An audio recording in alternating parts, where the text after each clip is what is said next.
NLC நிறுவன இரண்டாவது சுரங்கம் முன்பு அமர்ந்து ஒப்பந்த தொழிலாளர்கள் போராட்டம் நடத்தி வருகின்றனர். கடலூர் மாவட்டம் நெய்வேலியில் இயங்கி வரும் என்எல்சி இந்தியா லிமிடெட் நிறுவனத்தின் இரண்டாவது சுரங்க நுழைவு வாயில் முன்பு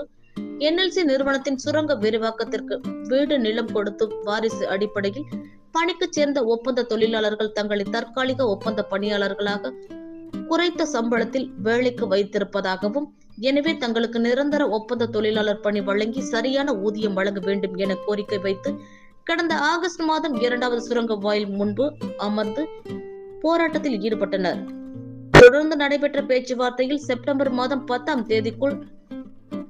நான் ஏஎம்சி ஒப்பந்த தொழிலாளராக மாற்றி தருவதாகவும்